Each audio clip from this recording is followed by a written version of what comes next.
Skirt, skirt. Told you we always been ready.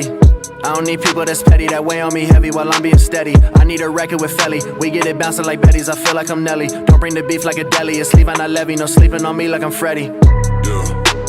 Chris Breeze, how I do, hit him with the moves. Left hand step back, ballin' like I'm Coos. All faith, God's plan, you just gotta choose. God slaps, nothing left to prove. Y'all gotta leave me alone. Lately I've been in my zone. Told them no cap like I fitted, but lately the flows have been straight off the dome. I feel like I'm MVP, like my name Patty Mahomes. If it ain't about money, don't hit up my phone, cause lately I've been in my zone. Hello, welcome to the Cowboy Show, hosted by Ben Carey and Nick Gronerad, combining expert human opinions with cutting-edge simulation models to help you arrive at the best picks each week.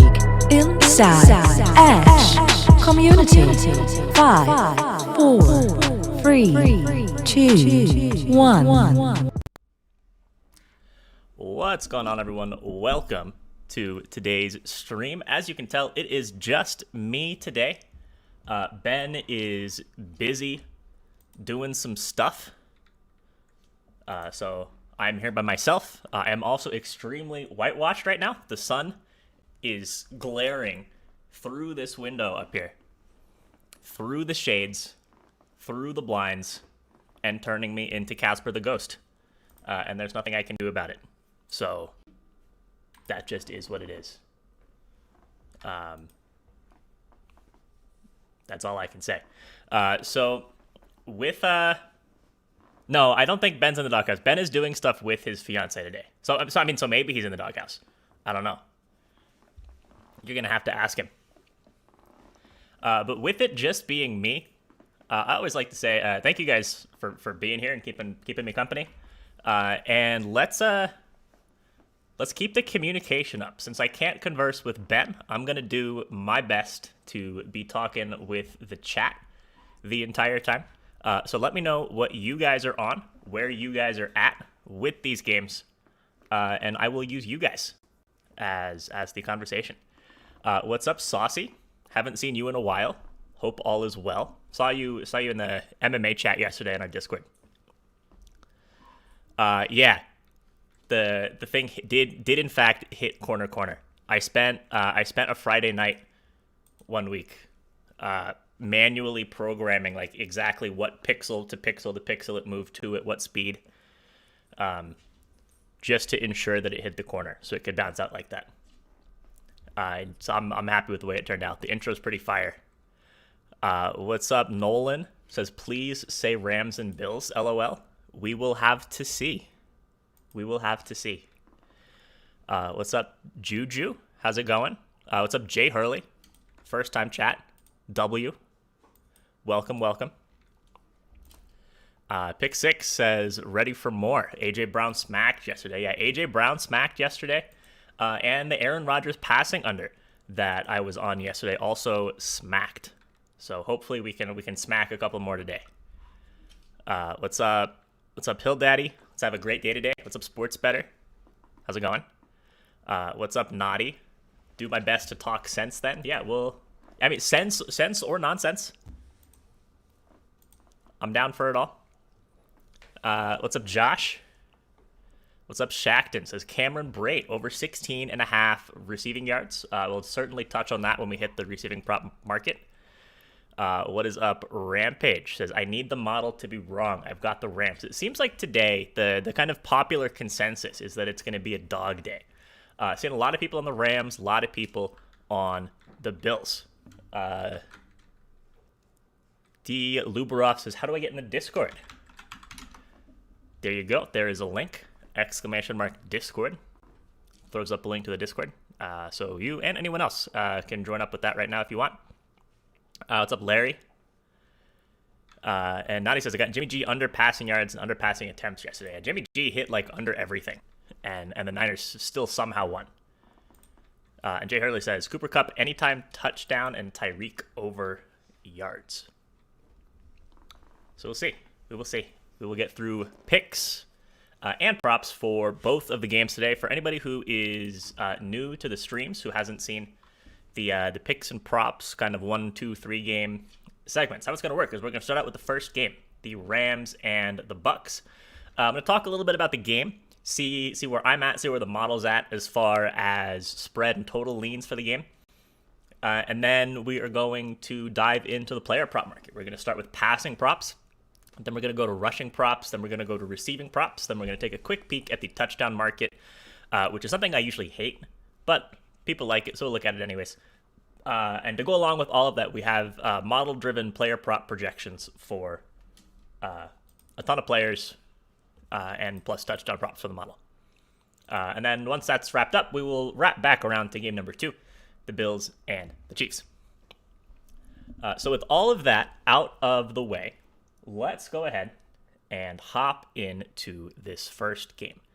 And the first thing I'm noticing is that I actually have to change my little graphic right here because the spread has moved from 2.5 to 3. It's been bouncing around all morning between 2.5 and 3 on different books, it seems like.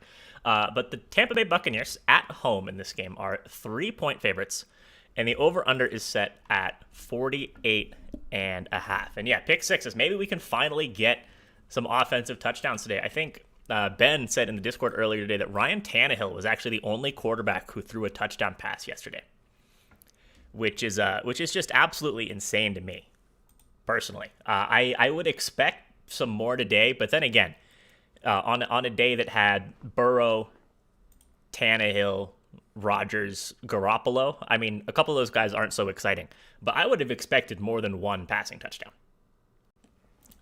So I'm definitely expecting a little bit more offense, although how much offense we will have to see. So a little bit about this game. Both of these teams obviously won their first round playoff games. Tampa Bay knocked off Philadelphia at home 31-15. The Rams knocked off the Arizona Cardinals at home by a pretty similar score, 34-11. These two teams met all the way back in week 3. This was a game that LA hosted and that LA won. That was a 34-24 win for the Rams as part of their 3-0 start to the season.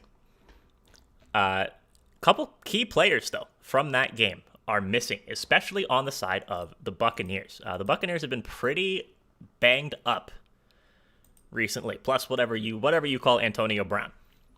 So, of course, Chris Godwin is out. Antonio Brown no longer with the team. Leonard Fournette is out. Is Ronald Jones in at running back today for Tampa? I hope he is, because he's in the model. I actually forgot to check if Ronald Jones is playing today. Otherwise, it's going to be the Keyshawn Vaughn show once again. Oh, is Fournette in? Did I just completely fuck this up? Yeah, Fournette's back. Okay, that's good to know. So it's Fournette and Bernard and not Jones and Bernard. That is correct. So, I mean, I think the model has Ronald Jones. We can pretty much pretend that Ronald Jones is Leonard Fournette. So,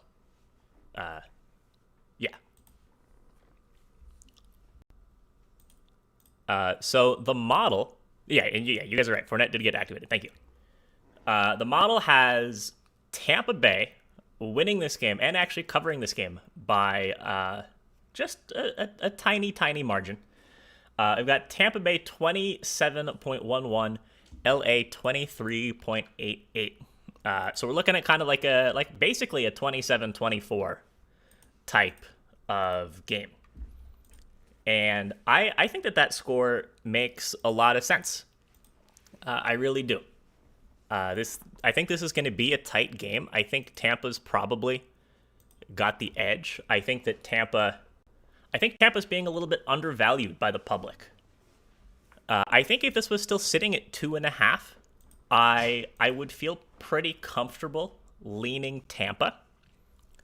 Although at 3, I think I wanna fade this game. We saw both games yesterday come down to game-winning kicks. McPherson knocked one in for the Bengals. Gould knocked one in for the 49ers. And I kind of think that this one's going to be in the same boat. So just whichever team is on the good side of 3 is the one that I'd like. And with the spread sitting at 3, I think you can count me out. I don't really have a big lean on the spread. The total is kind of interesting, though. Both games yesterday went way under. We had what? We had a 19-16 game and a 13-10 game. So I think that the public is probably, thinking one of two things. Either thinking that the under is going to continue. There's just like some kind of playoff effect where the unders are looking good. Or maybe people think that it's just going to be like a air quotes bounce back day for offenses after there was a rough day yesterday. I kind of think it's going to be neither of those things. I think that the games that happened yesterday don't really mean anything for the games that are happening today. I think they all kind of operate independently of one another. And I think I like the over here. Model has this one at about 50 points. I think that we're going to see a lot of action in the fourth quarter. And unlike some of those other games, I think that these teams can actually move the ball, especially with some banged up defenses like Sick Money was just talking about. So going through the chat, Along27, first time chat, welcome to the stream, says Vegas won yesterday. Yeah, with the two dogs winning, Vegas definitely had a pretty nice day yesterday. Plus, I think a lot of pretty popular chalky props didn't hit. Like Derrick Henry's rushing number was set way too high for his first game back. A lot of people were on the over. Model absolutely nailed where he was going to be at.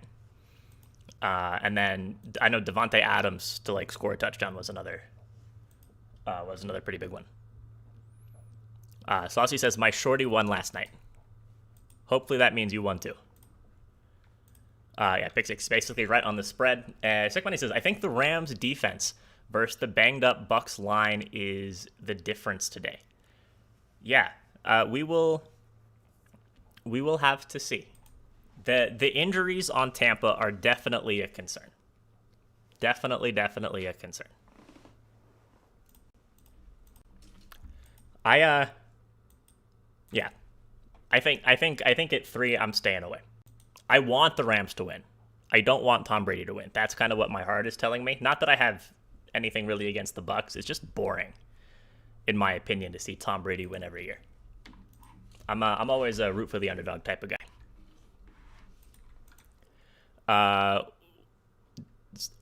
So Saucy said, so people are saying 47.5. I have a couple books up. I'm showing a 48 on PointsBet. I wouldn't be surprised if this keeps falling. The under, even on FanDuel, the under's pretty juiced at -114. Naughty says, yeah, I got on the under for Henry. Sick Money says, I agree with you about the over. Public is probably thinking under's the play now. Yeah, I think that there's a lot of kind of recency bias that doesn't really mean all that much that people try and take into account.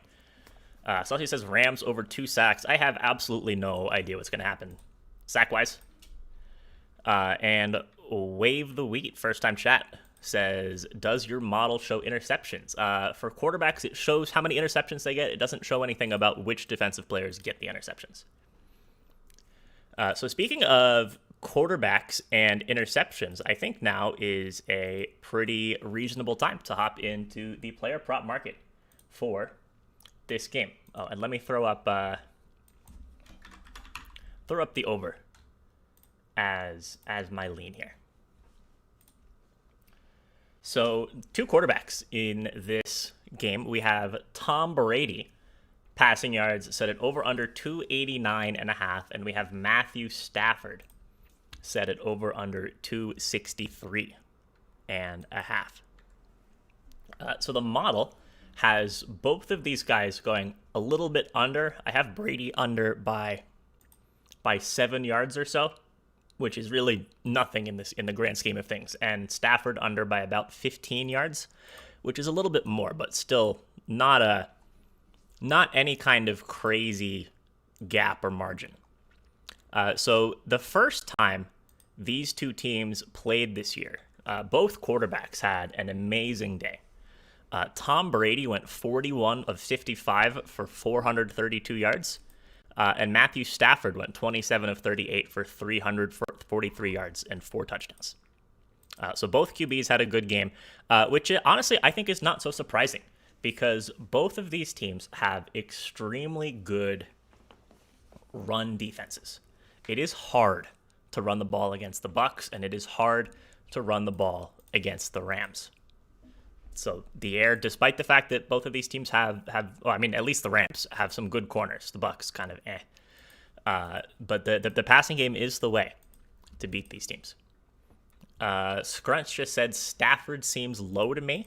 And I actually, despite what the model says, kind of agree with you. I think that Stafford seems a little low to me as well.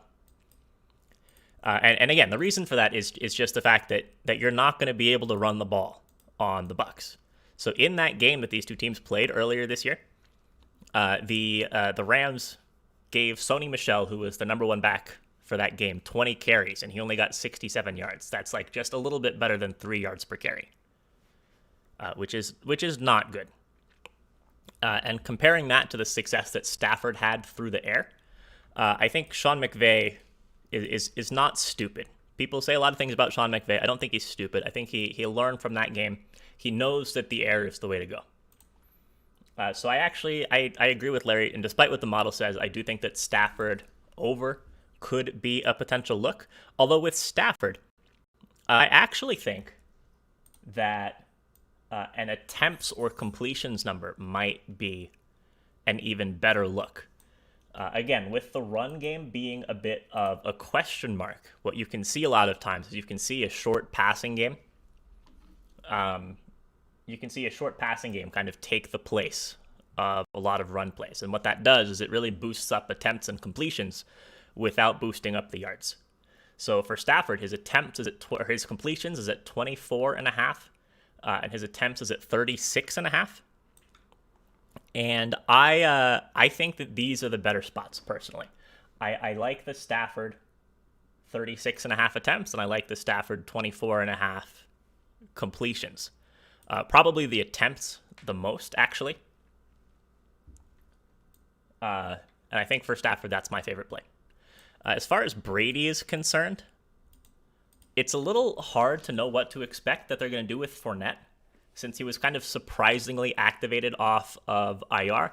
We don't know how healthy he is. I mean, obviously he's healthy enough that they're gonna use a roster spot on him. But beyond that, it's kind of like, who knows. I don't think the running game is going to be a huge thing for the Bucs either. And again, despite the model saying under for Brady, it's definitely a potential spot for him to fly over this number. So on to the rushing prop market. Let's see a couple comments. Yeah, Saucy says you can run 60 yards and 20 carries. Probably not against the Bucs offensive line, Saucy. I'm sure you're athletic, you're jacked, all of that, but probably not.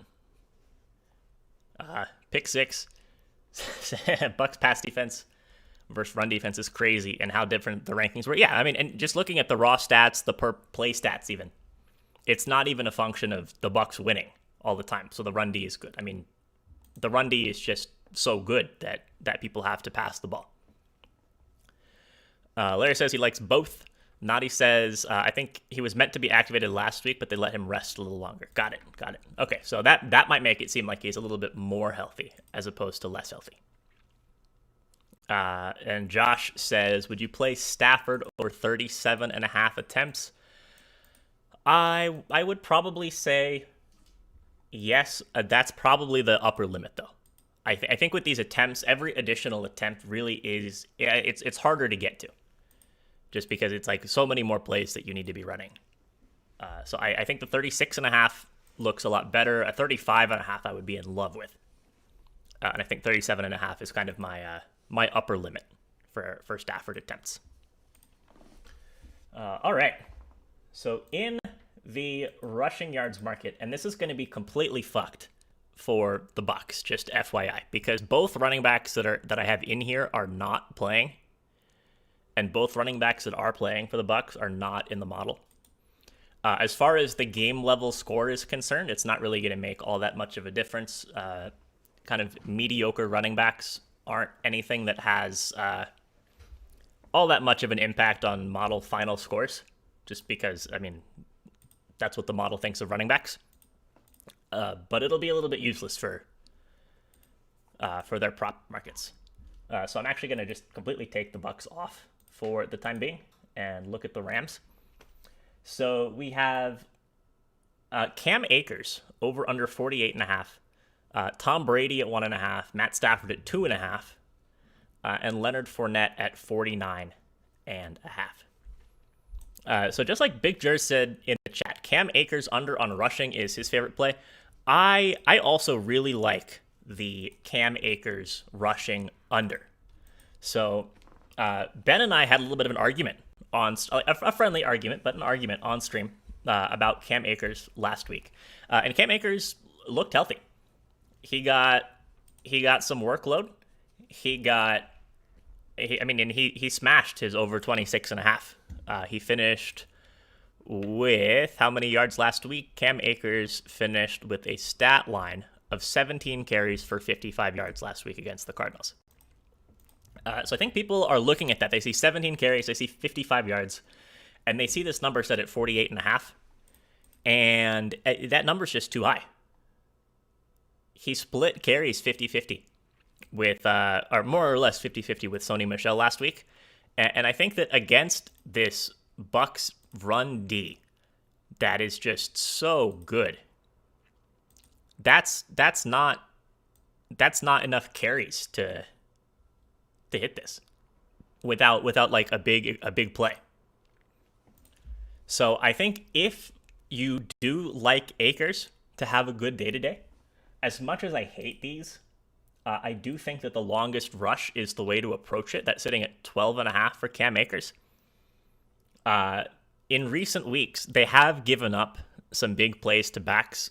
Boston Scott had a 34-yarder last week. I know Michael Carter against the Jets in Week 17 had like a 48-yarder or something. He had 3 carries for 54 yards before he got hurt and left the game.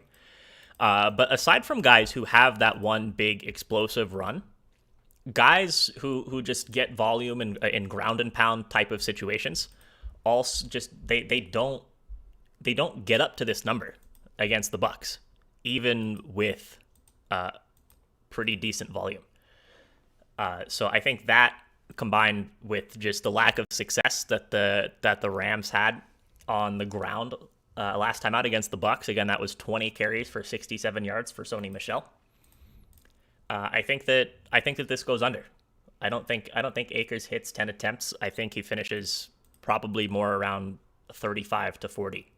Again, unless he has like a big 25 play like he did last week. 25-yard play. And I kind of just don't see it. So, I like the Akers under. So, the other guys, I guess the quarterbacks. Does anybody care about these quarterback rushing props? If not, I'm just gonna skip them. Because this is kind of just asking, are they going to have a QB sneak and then not kneel the ball? West by God said, hell yeah. Hey, I'm a man of the people. If you guys want to know if Tom Brady's going to have a QB sneak, I will do my best. So I think Stafford's number is weird. He's had like double-digit rushing yards a couple times this year. And then like -1 yards or 0 yards pretty much every other game. So that's just, is he going to get one scramble? I have absolutely no idea. Tom Brady is actually kind of interesting. He hasn't run the ball in the last 3 weeks. Although before that, he actually was pretty consistently hitting his rushing over. If you consider his rushing over at like half a yard or 1.5 yards. He hit that. I'm not going to count him up, but I would say probably 8 out of 10 weeks or so. And yeah, Peter, I was saying Cam Akers under 48.5. I think the Bucs run D is just too good. I think if you like Akers to have a good day, a longest carry over 12.5 is a much better play. If you like Akers, I don't like either of those. I like the unders on both. And Saucy says Peyton Manning rushing yards under is always a lock. It doesn't. So Tom Brady actually has more than 1,000 rushing yards in his career. Isn't that crazy?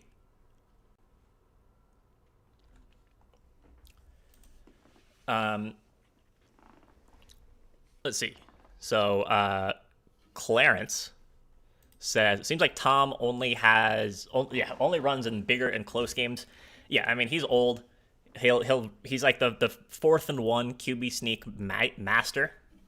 He doesn't miss on those ever. But it's kind of just unnecessary to put him in the situation to risk himself unless it's an important game. So I mean this might be one of those games. Peter Crouch says, who do you think gets more touches, Akers or Michelle? I think it's going to be kind of 50-50. Maybe. I've been going on for weeks about how the Rams typically have one guy that they will. I mean, like it's either like it'll all be Michelle or it'll all be Akers. Last week, what was 50-50 for some reason. So I don't know if it's going to be another 50-50 type of deal. They did run the ball 30 times just between the two backs in the last game. And if it's 30 carries, it'll be, I think, 20-10 in one way or the other as the most extreme split possible. But I would probably lean towards Akers getting a little bit more volume. My best guess would be a kind of 60-40 percentage-wise for Akers. But, I mean, who knows? It could be 20 carries for Akers and 2 for Michelle, and I wouldn't be surprised. It could be 20 for Michelle and 2 for Akers, and I wouldn't be surprised.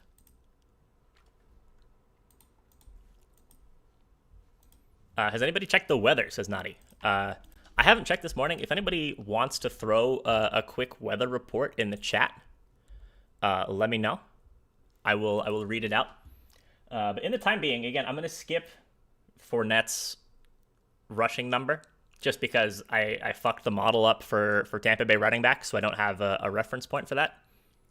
Also, I don't like betting on players coming off of an injury, so staying away from that. 46 and sunny, 8-mile-an-hour winds is the weather. Peter says, interesting model prediction going against the narrative you've heard a lot about the Rams team. You're talking about just like the game level score with the Bucs kind of getting like a 27-24 win. And yeah, that sounds like very pleasant weather. Yeah, I mean it is what it is. It's interesting. The model can't take into account like offensive line injuries, which I know is something that people have been talking about. The Bucs O-line is a little banged up. So that is a potential point of caution. So that's one thing to keep in mind.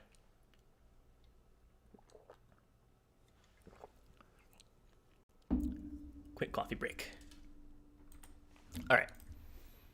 So on to the receiving prop market. And since I have the Rams up, I will go ahead and start with them.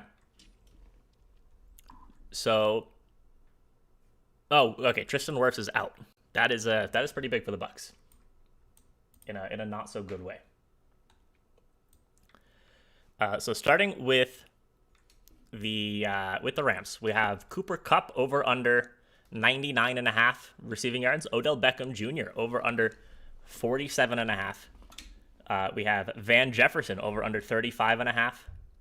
We have Tyler Higbee over under 41.5, and Cam Akers over under 18.5. So I mean, obviously Cooper Kupp is, I think, the interesting one to talk about.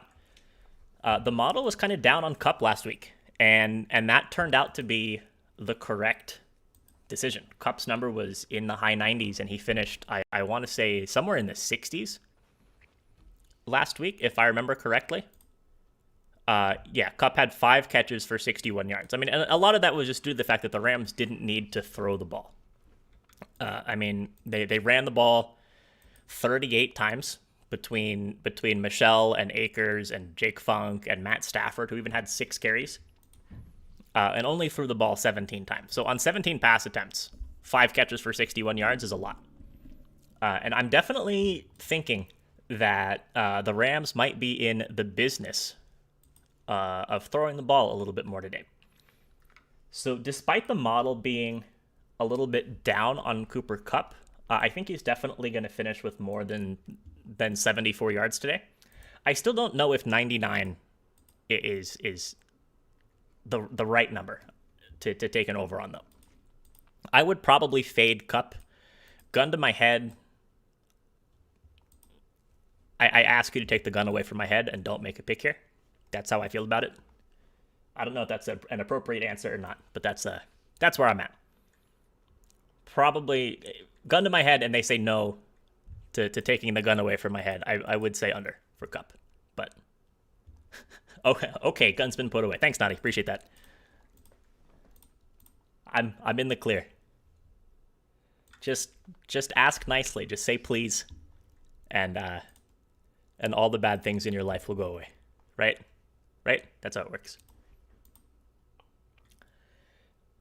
So earlier on in the stream, I was talking about Matt Stafford, and I was talking about how I like his attempts and completions numbers, and I mean, who benefits from that? It's guys that run shorter routes typically benefit from situations like that. So that would be running backs and tight ends. So running backs against the Buccaneers actually do have quite a bit of success through the air. And I think a lot of this is due to the fact that the Bucs' run defense is so good that that's just how teams have to get their running backs involved today. Or, I mean, against the Bucs and the Rams today. So against the Bucs, running backs average combined, this is every back on the team, 7 catches on 8.5 targets for 47.5 yards. So right after me saying that I was kind of low on Akers' rushing total, I actually think that the Akers receiving total could be a good look for an over. So in Akers' 2 games back this year, just when he played 20% of the snaps against San Francisco in a little tune-up in week 18, he had 3 catches on 3 targets for 10 yards. I mean, so the yards is obviously not great, but 3 targets on 20% snap count is amazing on just a targets per snap kind of ratio. And then last week against Arizona, 1 catch on 2 targets for 40 yards. The first time that these two teams played each other, the Rams did use Sony Michel a little bit out of the backfield as a receiver. He had 3 catches on 4 targets for 12 yards, which isn't crazy. I mean, it was a big Deshaun Jackson game and a big Cooper Kupp game through the air. But I kind of like this Akers over 18.5 receiving yards, and I believe the receptions, like Larry just said, is sitting at 2.5. I think that also is a potentially good look. I'm not showing a number for that on FanDuel right now, but I can shop around if I really want it. I think I'm content with the Akers over 18.5 receiving yards.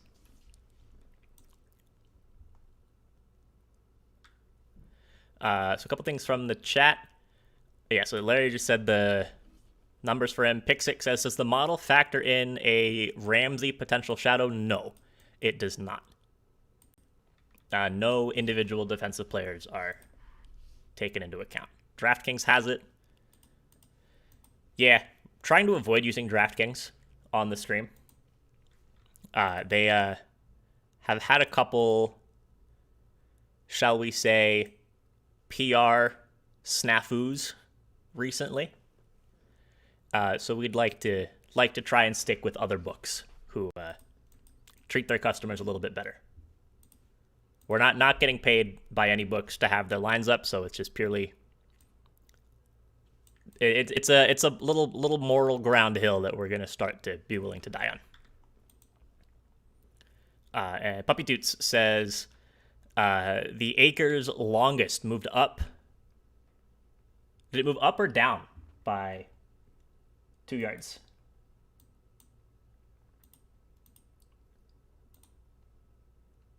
I'm showing it still at the same number on FanDuel. Moved up by 2 yards? Okay, yeah. See, I swear, the books are listening. I want to make a montage of us talking about stuff on stream, and then the lines that we're talking about moving on stream. It happens all the time. Jay Dirty says, Barstool, baby. Yeah, I mean, Barstool is, shall we say, not free of controversy either. But Barstool, I think Barstool's good for what they do. Very, fun book, shall we say. So I like, coming back to the props, I like the Akers receiving over. What about Tyler Higbee? So Tyler Higbee had a bit of, I guess it wasn't a disappointing game last time. He had 3 catches for 46 yards, which is a good game for Tyler Higbee. So tight ends against the Buccaneers, how do they do this year? They allow 5.5 catches on about 8 targets for 53 yards to tight ends. In week 3, when these teams played, Tyler Higbee had 5 catches for 40 yards. So seeing Higbee's number sitting at 41.5, honestly, I feel like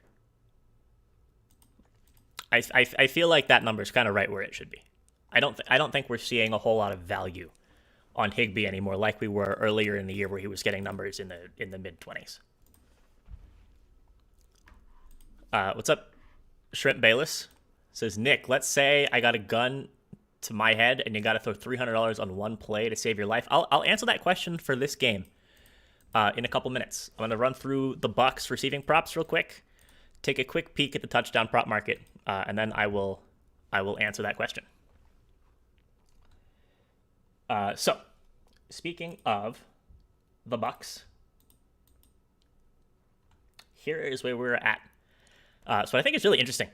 Yeah, that immediately jumps out at me is this Brashad Perriman number.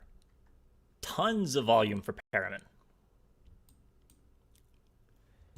which is a little weird considering did I just fuck everything up with the Bucs? Is Brashad Perriman even playing in this game? No, he's out. Okay. I have 3 players in the Sims that are not playing for the Buccaneers. I completely missed all of the injury news last night that Jones was out and Fournette was in and Perriman was out. So that's why there's no Brashad Perriman prop. I think the Bucs and Chiefs game will be a little better from that perspective. We'll have both teams good. But we have prop-wise, Mike Evans at 71.5, Gronk at 64.5, Cameron Brate at 17.5, Tyler Johnson at 34.5,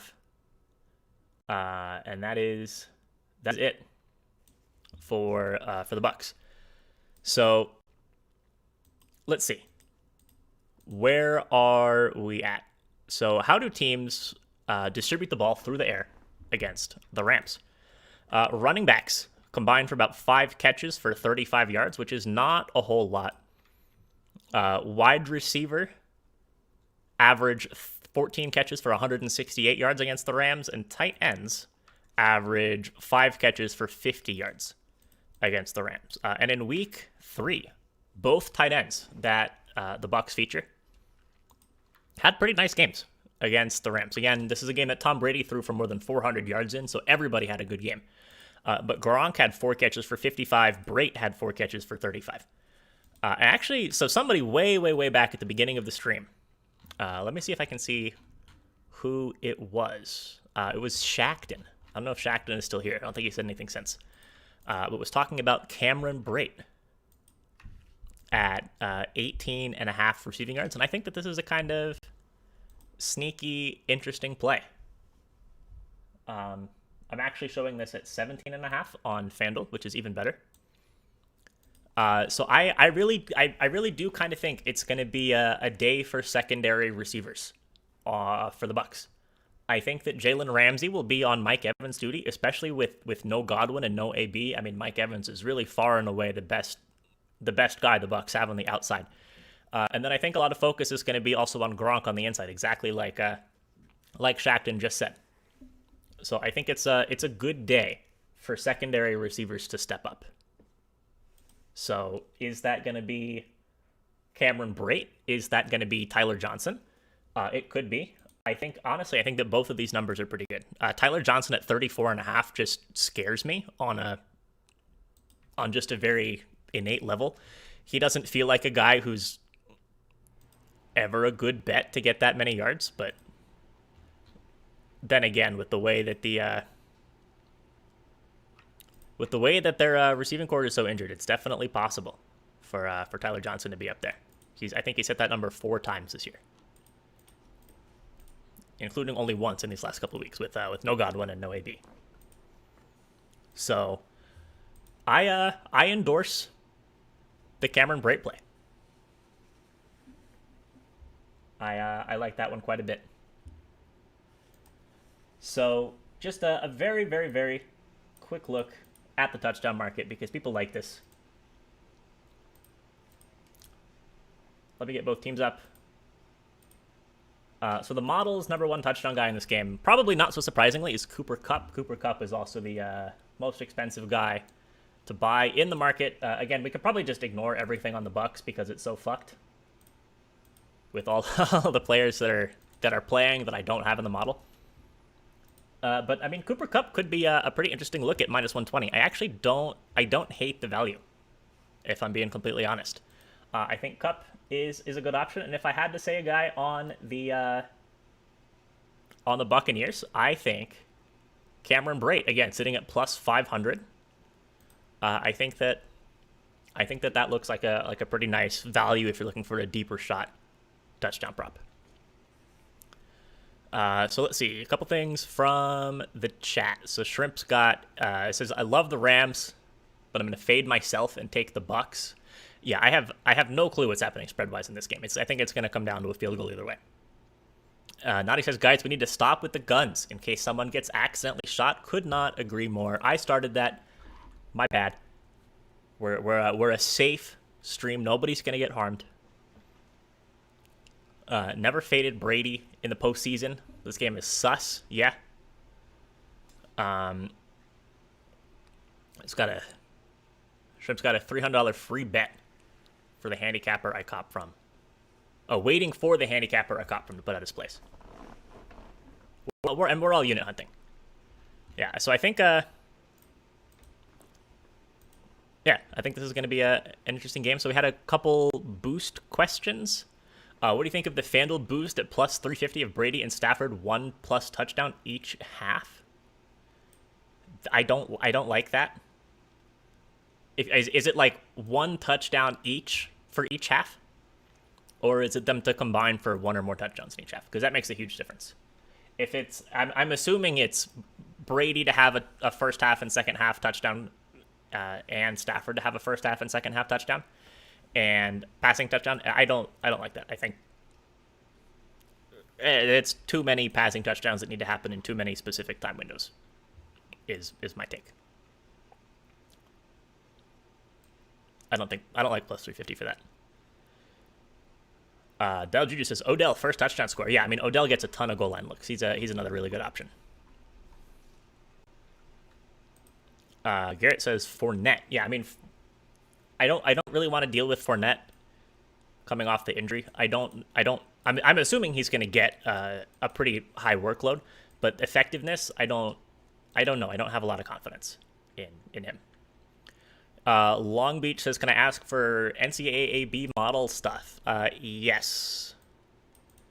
I can talk about that a little bit after the stream, after the NFL stuff. So before we move on to the next game, the Bills and the Chiefs, what is my favorite bet in this game? So I think my favorite bet in this game is going to be the Cam Akers over 18.5 receiving yards. I think it's a spot, like I was saying before, against a Bucs run D that is elite.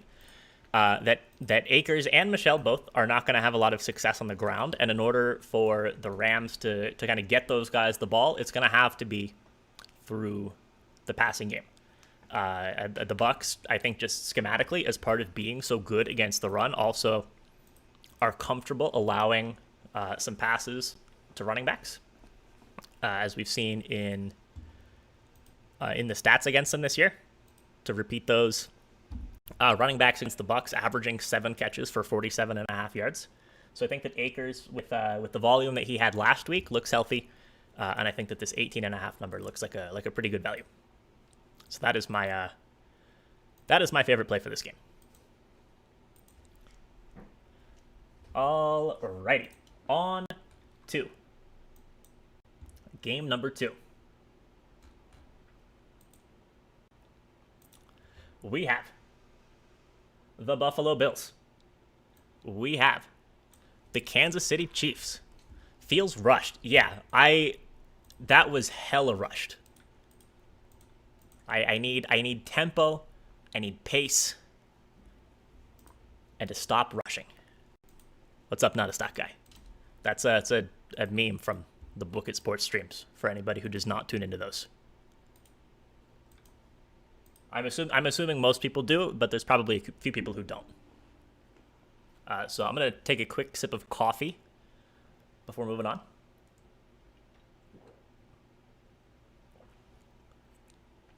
All right.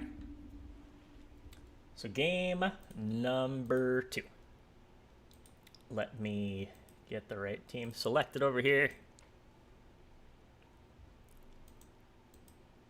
Capacity says, so only over we like is Van Jefferson. I said that the Cam Akers receiving yards over was my favorite play in that game. So in the second game, just came in. Sorry, yeah, you're good. The Cam Akers receiving over, I think it's at 18.5, was my favorite play.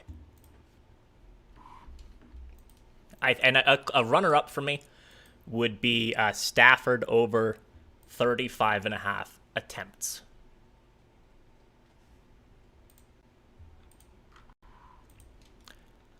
Twitch Biddy, thank you for the follow. Appreciate that. Says sharps are all over Rams +3. It seems like everybody's on Rams +3. I haven't seen a single person say that they're on the Bucs. On Twitter, in our Discord, in the Twitch chat, everybody's on the Rams.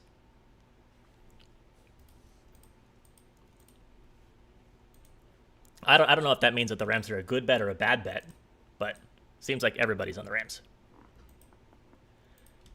So in game number 2, the nightcap tonight, we have the Buffalo Bills going on the road to the Kansas City Chiefs. Chiefs 1.5-point favorites at home.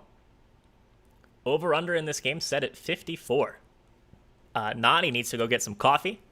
It's a good time for coffee. It's always a good time for coffee, but especially right now.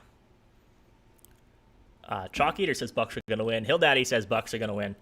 This is how you get everybody to say that they're on the Bucs, right? You say everybody's on the Rams. Oh, of course Kobe's on the Bucs. That's not a surprise at all. The spread could be 10 and he'd be on the Bucs. Silly says basically everybody was on the Packers last night. Look how that went. Yeah, I liked the Packers last night. And that did not go well. It was a pretty disappointing game for them. It really was. It was ugly. Pick 6 says, I see tickets pretty 50-50. Yeah, I mean, I'm sure that the people who like to talk about their picks on Twitter and stuff, it's a very self-selective, echo chambery community with a couple exceptions. So I'm not surprised to see that the whole kind of sports betting Twitter environment to more or less be coalescing around the same couple picks. And scrunch, I'm not sure what ABB means, so I can't answer that question. But all right, so this game is interesting. So I think it's really strange that this point spread is only 1.5.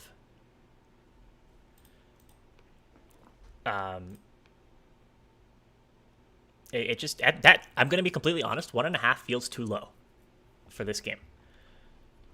So TwitchBitty said Chiefs by 7. I don't know if I quite say Chiefs by 7, but as much as it pains me to say it, I do like the Chiefs here.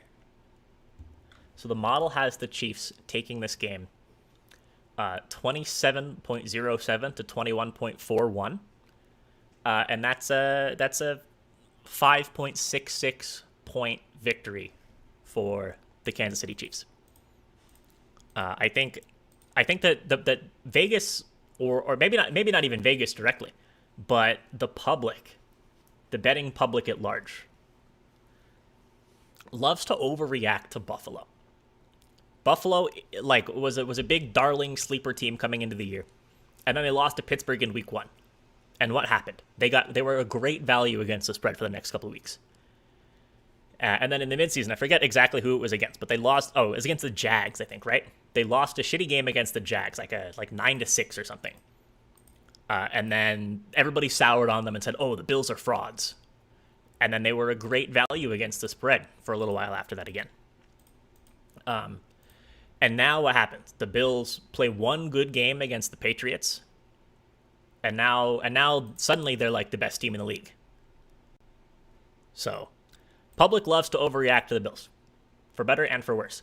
And I think that this number, this being at 1.5, and probably being bet down to 1.5, I think it opened up at 2.5, is still just it's an overreaction. I think I would personally put this spread at 3.5 in favor of the Chiefs as opposed to 1.5. So I just think this is a good value spot. I like the Chiefs to cover here, and I also like the under. Model has this one all the way down at like 48.5 points. These are two really high octane offenses. I mean, this could fly over. I could look like an idiot for saying that I like the under, but I do like it. Give me Kansas City and give me the under. And yeah, Big Jim, you're right. Both of these teams are victimized by overreactions in the public court of opinion. I kind of think that where the opinion is kind of very high for the Bills and relatively speaking kind of low for the Chiefs. And I think that all that adds up to being making this a good value on Kansas City. So like the previous two teams that we talked about, the Rams and the Bucs, these two teams played each other earlier this year. That was a game that was in Kansas City, just like this one is. The line in that game was 2.5, just like this one opened up at. And that was a game that the Bills won 38-20. So the Bills have shown that they can go into Kansas City and win, because they did it earlier this year. What happened in that game? For a game that finished at 38-20, it wasn't exactly like a big offensive shootout. Josh Allen, 15 of 26 for 315 yards. Dawson Knox, biggest receiver on the day for the Bills, who had 3 catches for 117 yards. And on the Chiefs side of things, Patrick Mahomes threw the ball 54 times, but only had 272 yards. This game was at the beginning of the season. It was in week 5. So this is kind of before the Chiefs figured out their defense, shall we say. And it really was kind of just a couple of weeks after this where the Chiefs defense started playing a lot better. They kind of fixed their coverage. Patrick Mahomes has also kind of got his shit together in recent weeks. So I don't know how good of a comparison point that game from earlier in the season is, again, just because of the changes that these teams have made, or especially the Chiefs defensively, since that time in the season. I'm seeing people are saying that this is at 1 on their books. I mean, that's nice. If you can get this at 1, then obviously I like it even more. But yeah, that's where I'm at, and I'm curious where you guys are at. So Sick Money says, agreed. Seeing how many people like Buffalo today is surprising. Feel like Chiefs -1 is a gift and Buffalo's being overvalued. Yeah, I mean, I wouldn't be at all surprised if Buffalo wins this game. Buffalo's a really good team. I'm a huge Josh Allen stan. I love him as a quarterback. But I just think that 1.5 points is too few for the Chiefs at home. That's just what I think. Most important news of the morning, Noddy has acquired his coffee. Cheers to the chocolate bean juice.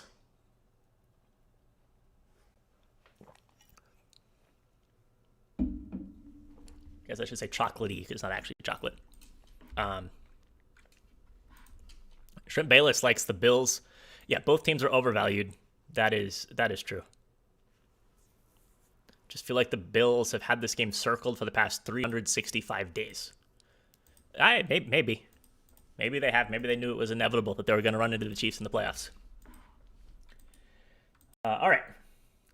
So I'm gonna have to go through this one a little bit quicker, just in order to finish up at 1 o'clock Eastern in time for kickoff. But looking at the passing yards market, model is very low on both of these guys. It kind of is always low on Josh Allen. I'm not entirely sure why. It just is. Josh Allen's passing number from the model again is always low. So Patrick Mahomes is at 285.5. Josh Allen is at kickoff is at 3. Okay, nice. I see the 1 o'clock, and it's usually 1 o'clock Eastern, but that's 1 o'clock my time. So I have plenty of time. All right, that's nice. Thank you, guys. I would have started the stream later if I knew that. But here we are. So we have Patrick Mahomes over under 285.5, and Josh Allen over under sitting at 281.5. And again, model pretty low on both of these guys passing yards wise. Model has Josh Allen down at 237.3 and Mahomes at 244.5. I don't think that those are good numbers for these quarterbacks. I think that the projection should be a little bit higher. Although it's worth noting that actually maybe the Mahomes number isn't so high or isn't so low. Yeah, pick 6. You're completely right. Kansas City is one of the worst ATS teams over the last couple of years, just because they've been overvalued so much. Because everybody in the public says, "Oh, let me bet on Kansas City," so the books can move the line a point or two in the Chiefs' direction. But I think, yeah, like Shrimp is saying right now in the chat, at 1.5, I don't think it's a huge deal. You're basically just betting on which team is going to win. And TwitchBiddy says, do we only do football? No. So right now we're doing NFL and college basketball. No NBA, no. I mean, Ben does some NBA picks, but I mean, no model or Twitch content for NBA. And then gearing up for MLB when that starts up.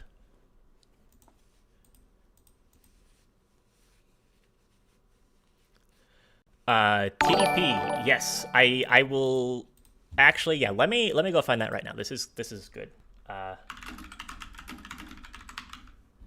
So it's a book. This is a PDF of it hosted on the website of the authors, so it's not like an illegal PDF or anything. But an excellent read for sports betting. A lot of important information. Yeah, I'll talk on. I can talk about some college basketball after the NFL part of the stream is done.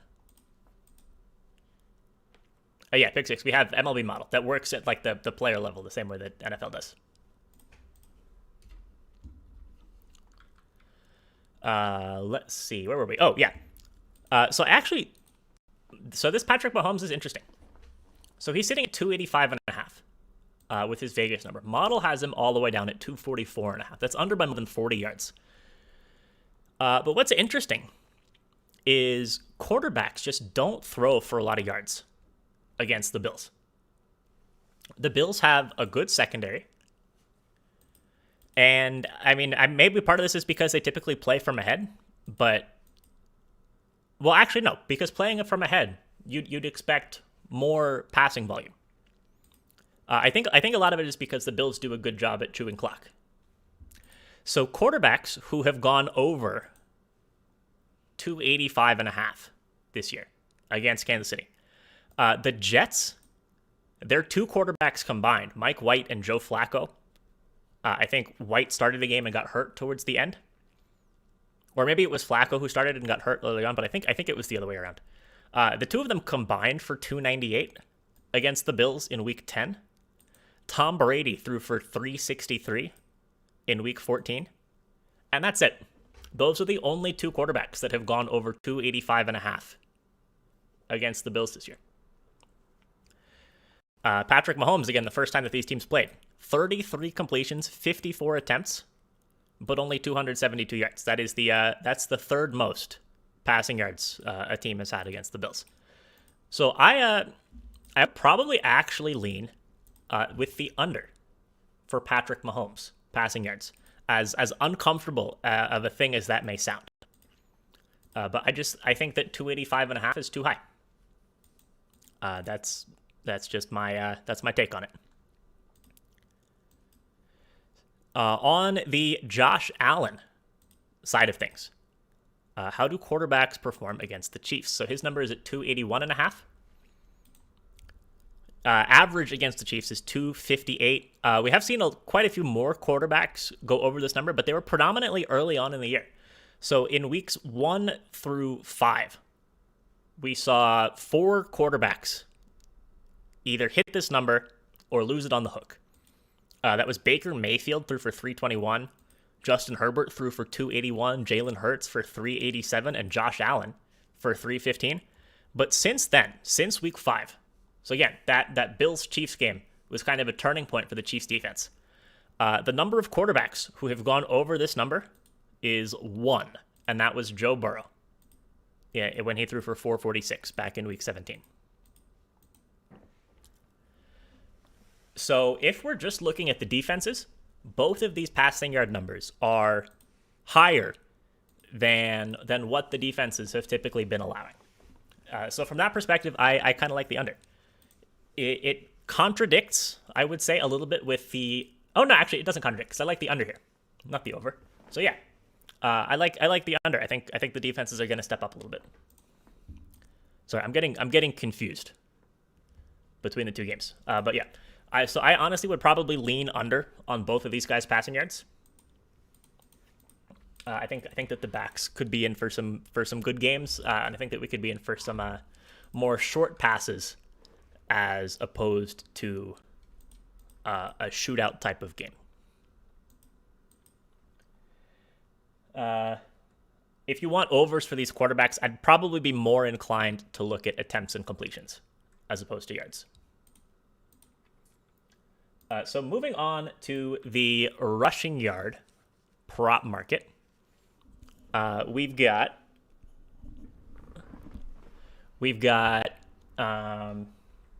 only 3 guys listed because I think there's some question marks about exactly who is and is not going to be playing for the Chiefs. So we've got Patrick Mahomes at 24.5. We've got Josh Allen at 53.5. And we've got Devin Singletary at 60.5. So on the Singletary side of things, I'll start with him first. He's been stepping up recently for the Bills. I mean, it had been a kind of a timeshare between him and Zach Moss and then him and Matt Breida for most of the year. But in recent weeks, in the last 5 games, he's had a pretty dominant snap share and a pretty dominant stranglehold over the carry workload out of the backfield in those last 5 games. So since week 15 through the first playoff game, Singletary 22 carries for 86 yards, 12 carries for 39, which is the only disappointing number you're going to hear here. 23 carries for 110, 19 for 88, and then 16 for 81. with touchdowns in all 5 of those games. So Devin Singletary is hot. And I actually think so. The model has him down at 43 on only 10 carries. I think the presence of Josh Allen and also some lingering, like we're gonna give Moss some carries, is kind of it's lingering in the model because that's the way that it was for so long. But I think that Singletary is probably due for a pretty big game today. So the Chiefs against running backs are not great on a per play level. The raw numbers only like not even 90 yards per game is pretty good, but that's because teams don't run the ball very often against the Chiefs. They only allow 19.5 carries per game. Averaging all of that out though, I think we're back.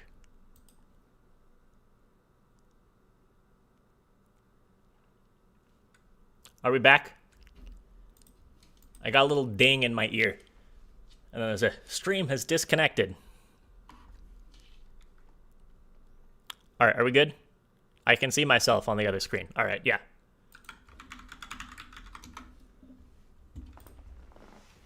Gonna wait for a second. Thanks, Twitch. Appreciate that. Yeah, I think we're good. What was the last thing that you guys heard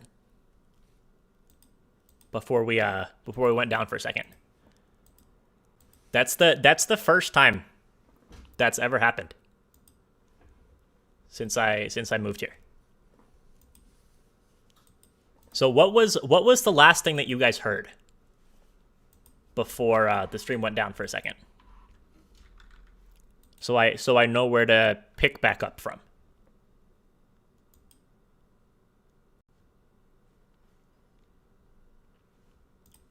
It was about Chiefs carries. Okay, yeah.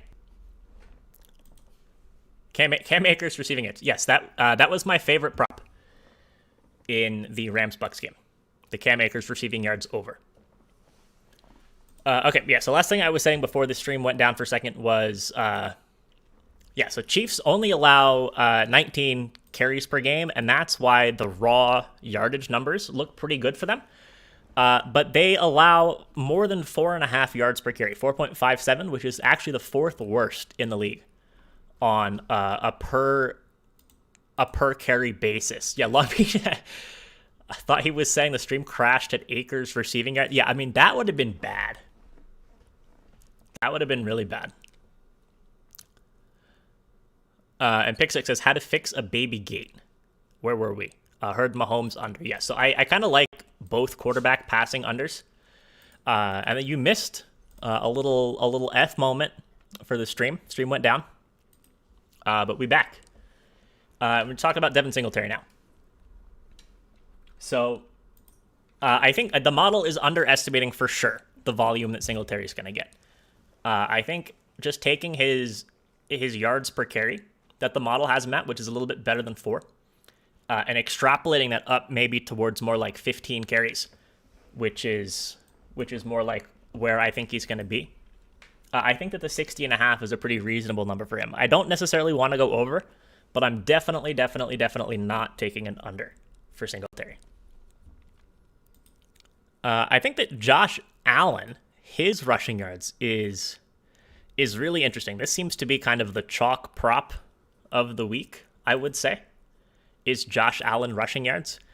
It was a big kind of chalky prop last week, and it hit, so everyone's on it again.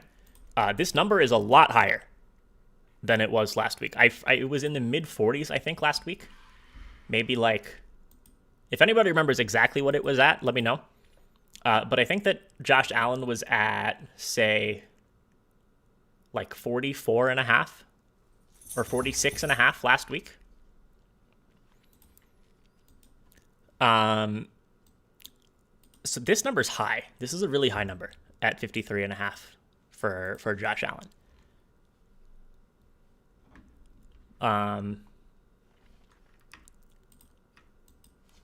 So yeah, last week he had 66. He's been 60 plus 4 weeks in a row. But his carry volume the last 2 games has been pretty low. And in fact, I think against New England, most of his yardage kind of just came on that first drive. I think he hit his rushing over, or came damn close on the first drive. So the thing that scares me with Allen is that this kind of volume decrease that we've seen in the last couple of weeks. So again, he's hit 64, 81, 63, 66 rushing yards the last 4 games. But the first 2 of those, he had 12 and 15 carries. And in the most recent 2 games, he's had 5 and 6 carries. And if he's only getting 5 or 6 carries, averaging close to 10 yards a carry on that is a lot to ask, even for Josh Allen. I mean, on a per game basis, he's literally only had 3 games, including those last 2, where he's averaged that many yards per carry. So if you like this Allen rushing over, you're definitely banking on a bit of a volume increase for him, in a way that he hasn't had in a couple of weeks. And in this game, I don't know if that's something that I would bank on. So the last time these teams played, Josh Allen actually did run the ball 11 times for 59 yards, which is, I'm sure, another reason why there's a lot of people on this number. But I would caution about it. I'm not advocating the under, but 53.5, you need a lot of things to go right to hit an over on this. You really do. So it sketches me out a little bit. 50.5 on Bet Rivers. I mean, 50.5 is definitely a better number. But I think 53.5 is kind of sketch, I would say. And then on the Chiefs side of things, again, I think that there's some questions about who exactly is and isn't playing for them at running back this week. I'm going to pull up an injury report. So they say Clyde Edwards-Helaire isn't expected to be on a snap count, and Darrell Williams is questionable with a toe. I mean, plus they might give Jerick McKinnon some carries anyways. Derek Gore might get a couple carries. I mean, the Chiefs' backfield is a little bit of a mess at the moment, just as far as figuring out kind of where the volume is going to go is concerned. So not so surprising that we're not seeing any props up right now for that. Just going to stay away from it. And with Mahomes rushing, not touching it in either direction. So on the receiving end of things, I'll start with the Bills for no particular reason. We've got Cole Beasley at 27.5, Dawson Knox at 40.5, Stephon Diggs at 70.5, Devin Singletary 20.5, Gabriel Davis 39.5, and Emmanuel Sanders 25.5. So from the model side of things, model has Diggs at 63, which is a little bit of an under. And also remember the fact that the model did have Josh Allen about 40 yards under his passing yard prop number.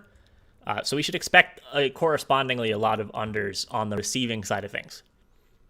But the one guy actually that the model has a slight overlean for, which I think is kind of interesting, is Gabriel Davis. So his number is set at 39.5. Model has him at 44.5. Despite the kind of lower volume. So it's a lower volume, kind of bigger explosive play potential from Gabriel Davis. I think he had a little bit of a disappointing start to the season. He was a guy that Ben and I were really high on towards the end of last season, but he just didn't really get that role in the passing attack up until the last couple of weeks. But the last 5 games for the Bills, he's had 5 catches for 43 yards, 5 for 85, 3 for 40, 3 for 39, 2 for 41, 4 touchdowns across those 5 games. So Gabriel Davis is really kind of catching on. And I think that this, if I had to take an over for a receiver for the Bills, this 39.5 for Gabriel Davis is a spot that I would look. Just because of that big play potential. Colton in the chat says, really like Diggs over 5.5 receptions. So I'm showing, at least on FanDuel, I have Diggs at 6.5 plus money. I'm assuming you probably have like a minus 140. Or maybe even more. Maybe more like a minus 150 for an over 5.5. I think that's a little bit too much juice for me. I'm curious, what is the juice on your 5.5? I think if it's like minus 135 or minus 140, I'd be cool with it. If you're looking at more like a minus 160, minus 170 type of deal, I think that's too much juice for 5.5. So another interesting number I think here on the yardage spectrum is Dawson Knox. And I guess Cole Beasley's actually kind of interesting too. So the model likes Beasley's over quite a bit. I was talking about Davis, but it actually likes Beasley's over even more. I have Beasley at 42 yards compared to the 27.5 from the model. Or 27.5 from Vegas. But Beasley kind of concerns me. His workload has kind of dipped in the last couple of weeks in the same way that Gabriel Davis has gone up. So I'd probably be a little bit more inclined to ride with Gabriel Davis as opposed to Beasley. Okay, so Pick 6 is showing minus 150. Colton says minus 140. Yeah, I think at minus 140, that's a pretty. I like that play. And again, I like the yardage unders for both of these quarterbacks, but I don't think that necessarily means that there's not going to be a lot of shorter passes. I just think that we're going to see a kind of clock chewy type game where neither team really wants to let the other team's offense get rolling. So they're gonna be happy to grind clock. What's Singletary's pass yards? Probably 0. I'm just being an ass. No, I think his receiving yards number is set at 20.5 from Vegas. We're looking at, on the reception side of things, I'm showing a over under 2.5 at minus 180. What is up, Joe? How's it going?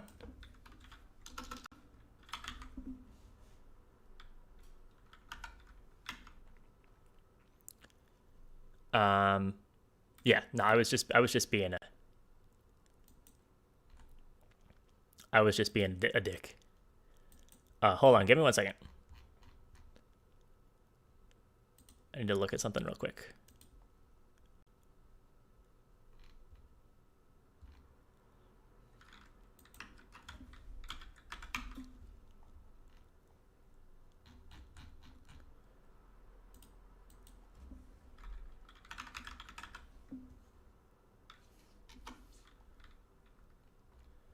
All right. Sorry about that. So, yeah, on the model side of things for Singletary, I have him, you can kind of just see it at the bottom, at about 2 catches for 13 yards. I think that honestly, the receiving game is another place where Singletary might get more involved. Like I was saying with his rushing earlier, the model is undervaluing his volume a little bit. Just because of the traditional split that had been going on up until the last couple weeks between him and Moss and Brady. So I think it's 11.3 is probably underestimating a little bit what he's going to do in the receiving game. Yeah, I agree that he'll probably be a little bit more involved in the receiving game. So last few weeks, I guess in the same time that his workload has really jumped, 1 catch for 10 yards, 5 for 39, 0 for 0, 2 for 24, 3 for 13. So, yeah, I mean, I think that the 13.3 as an average is a little bit low, although I do think that there's some downside because he's only had 1 or 2 targets in 3 of the last 5 games. So it's kind of actually been a little bit for Singletary. The rushing workload goes up, and the receiving workload has kind of correspondingly dipped, despite the overall snap count going up. So I personally would stay away. I'm staying away from Singletary receiving props. So on the Chiefs side of things, what are we looking at? So Vegas numbers, we have Tyreek Hill over under 71.5, Travis Kelce over under 68.5. We have Byron Pringle 32.5, Mecole Hardman 28.5, Demarcus Robinson 22.5.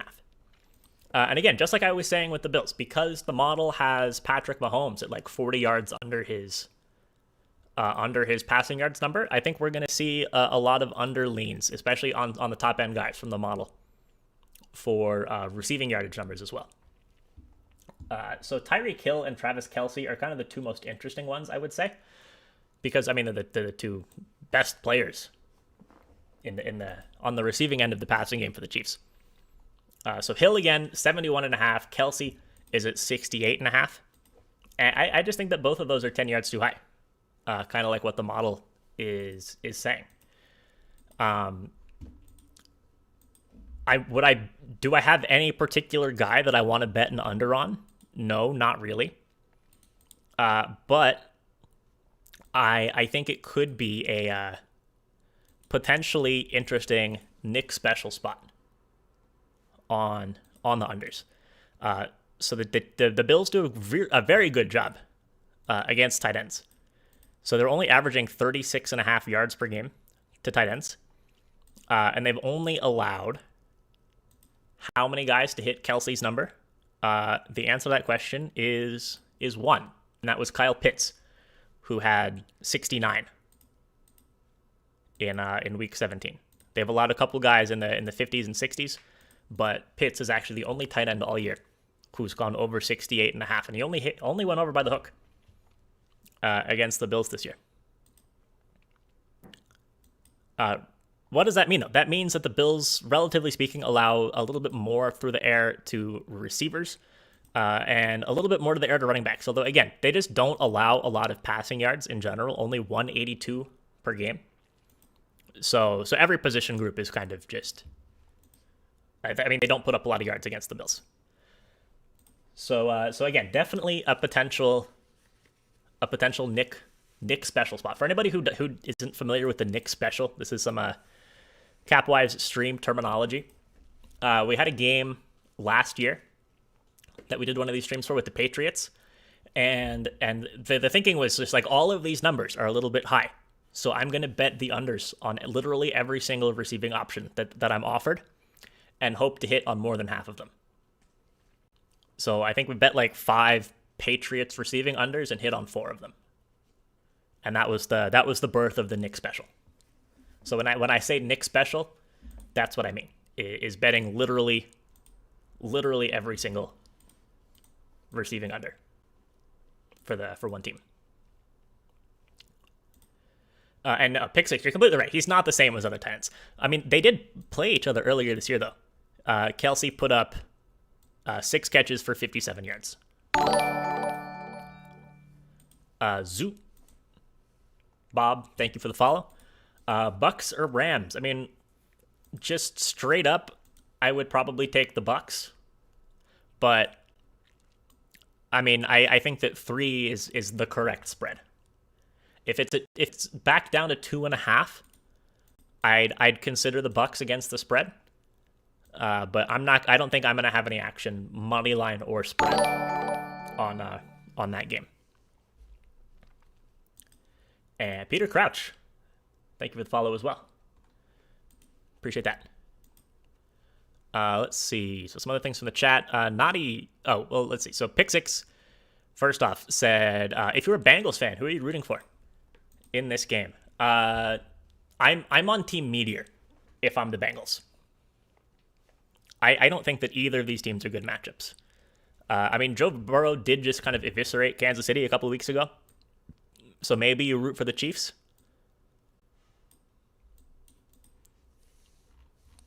just because of that.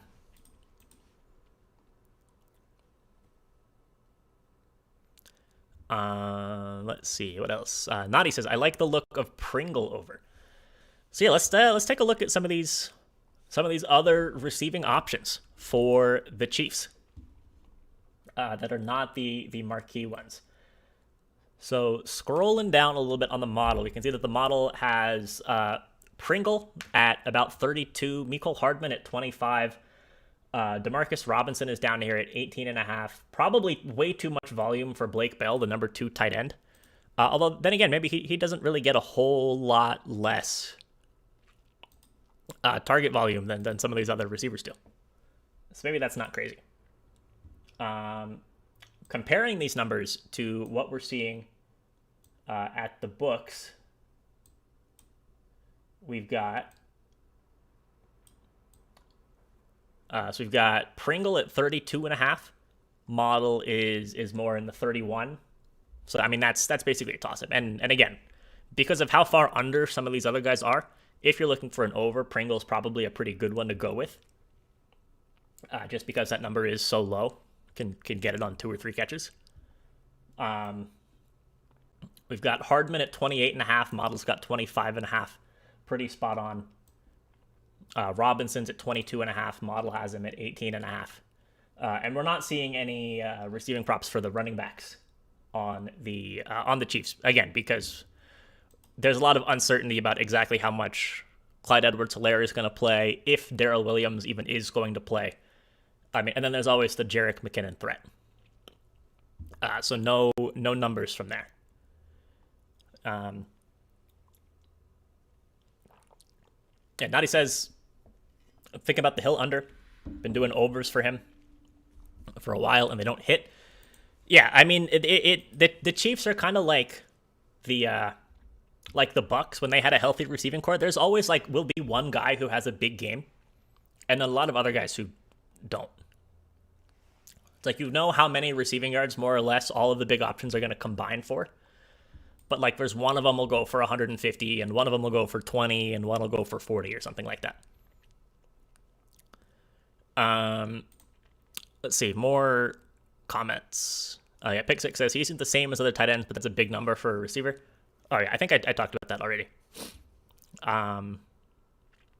Clarence says Bovada has Kelsey's line at 74.5. Under is minus 130.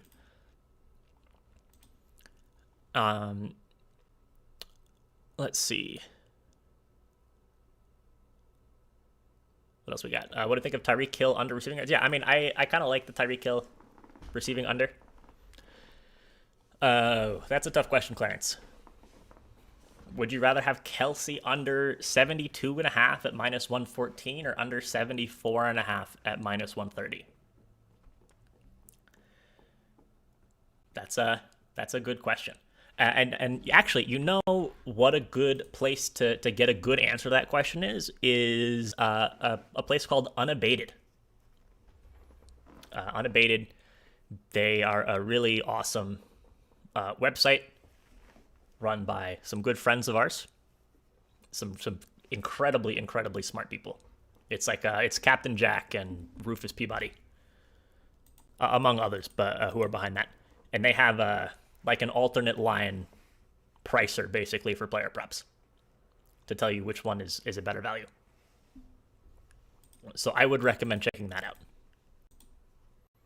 out. But I would probably say I would take the under 72.5 at minus 114. My gut instinct is that the 2 yards isn't worth the 16 cents. And Ernie says, what are you taking for both games? So my favorite bet in the first game was Cam Akers receiving yards over 18.5. And I will get to my favorite bets for this game in due time once I wrap it up, which will be pretty soon, I think, because I don't really have all that much else to talk about. So I guess the last thing to look at here is the touchdown prop market. Again, I don't think we're going to see I don't think we're going to see numbers for a lot of Chiefs running backs. I'm actually seeing Jerick McKinnon at plus 155, which seems like an awful value. We know Clyde Edwards-Helaire is playing. Darrell Williams is questionable, which means he's probably going to play. So yeah, model has. I'm only on Chiefs. Need the Bills too. So model has Hill and Kelsey as the top 2 guys for touchdowns. Not so surprisingly. They're also in Vegas, the top 2 guys. I think that both of those are priced pretty fairly. Singletary's the next guy at plus 100. The model, like it is with a lot of Singletary related things, is going to be underestimating his touchdown prop. I think plus 100, especially considering that he's scored in 5 in a row, is pretty reasonable. I'll do a full recap at the end because we're not dealing with any time pressure for games starting up. So I'll do a full recap once I run to the end of this. I see Ben, who is MIA from the stream but is now in the chat. It says Cam Akers over receiving yards gets me bricked up. Yeah, it got me bricked up too. I knew you would like that. I knew you would like that quite a bit. Also, Ben, if you have any picks that you like, let us know. Yeah, I like the Akers rushing under. I think you'd agree with pretty much everything I said about Cam Akers. So are there any? Actually, we do have other Chiefs running back lines. Clyde Edwards-Helaire at plus 200. That's interesting. I mean, does he score? I mean, he has got 4 rushing touchdowns in 10 games plus 2 receiving touchdowns. That's actually not a... Yeah, Ernie, I will get to the bets. I will get to the recap. I think that Edwards-Helaire at plus 200 is a potential value spot, actually. What about Josh Allen touchdown? He's sitting at plus 165. Does he actually score all that often on the ground? Not really. I mean, he's scored in 5 games. He has 6 rushing touchdowns, but he had 2 of them in 1 game. So I guess plus 165 is about fair for Josh Allen. I like his rushing yards under. So I would probably lean towards not betting a touchdown for Josh Allen, but that's just that's my personal take. All right, so favorite bets for this game. Everyone in the chat, let me know what you like. But for me, and this is, I think, going to be a little unpopular, but my favorite bet in this game is going to be Patrick Mahomes under 285.5 passing yards.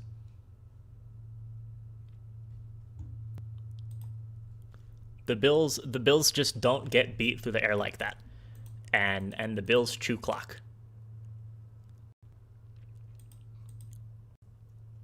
So I like the Mahomes under. I just think 285.5 is too high. Oh, is this popular? Is that a popular play? Well, if it's a popular play, then that's fine too. Or were you referencing Allen touchdown? Oh yeah, I like both quarterback passing unders. Oh, Hill Daddy, were you asking earlier? I think about the betting all of the wide receiver or all of the receiving unders for one team. We kind of colloquially call that the Nick special, and that's honestly another thing that I would consider here. Is just unders for all of the Chiefs guys. Although without access to running backs, also I don't think I would do it. I think I would like to be able to. Oh, okay, that wasn't you. It was somebody. I'd like to be able to bet the running back unders as well. So to recap, my in the first game, in the Rams and the Bucs, I like the over just a little bit. I'll probably have a little bit of action on the over. Definitely not touching anything spread-wise, though. Favorite bet in the game is Cam Akers over 18.5 receiving yards is what it was at earlier. Other things that I like Stafford over passing attempts. I think that was at 36.5. I think that he's going to have a lot of shorter passes. I would consider a Stafford yards, although I don't really love a Stafford yards. I like the attempts more, and I like the Cameron Brate receiving over. I think that number was also at 18.5. So those are the things that I'm going to have action on in that game, and then in this Bills and Chiefs game. Also, sorry if you guys can hear my dog being weird in the background. I like both quarterback passing unders. It's Patrick Mahomes at 285.5 and Josh Allen at 281.5. I think both of those are just a little bit too high. I would actually lean under Josh Allen rushing yards as well. Might actually even be more inclined to take a passing plus rushing under for Josh Allen at 333.5. That's a potential interesting look as well. On the receiving end of things, kind of for the same reasons that I like the Mahomes under. I think that Hill and Kelsey's numbers are a little bit too high, especially Kelsey. I think the Kelsey under would be my favorite receiving prop in this game. Although I will caution, don't load up too much on so many of these kind of correlated plays, because what happens is you're very likely, if you miss one, to be missing a lot of them, and it's a great way to kind of easily go like 0-5 or something. Not that I think we're gonna go 0-5, but it is risky to bet like a Mahomes passing under and a Kelsey under and like other correlated plays all as straight bets. You're quite likely to end up on one extreme end of the spectrum or the other. So if you're going to be dealing with stuff like that, I would actually probably prefer to do it in a same game parlay, or just pick one or two bets from the game to take as straights. And I think that spread and total wise in this Bills Chiefs game, my favorite play would be the under, and I do lean Kansas City to win, despite me liking, or maybe actually in addition to me liking, the Mahomes passing under. So that is it for football. I know we had some people with some college basketball questions, which I am happy to talk about. So if anybody, I don't know like who is still here, but if you guys have, my throat is very dry. But if you guys have college basketball questions, let me know. Can you look at the Evansville, Illinois State game? Fascinating line. Yeah. Also, are you Clarence? Are you the same Clarence from our Discord? I'm assuming you are. I just want to make sure. Okay. Yeah. Always, I like to connect the names. I mean, and there's not all that many Clarences, so I kind of figured, but just to make sure. Let's see here.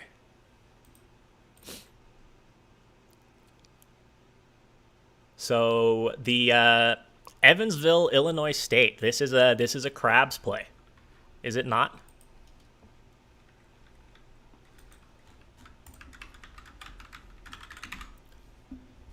So I think the story behind this game is that these two teams, Illinois State and Evansville, played each other not too long ago in Missouri Valley Conference play, and one of them clobbered the other one.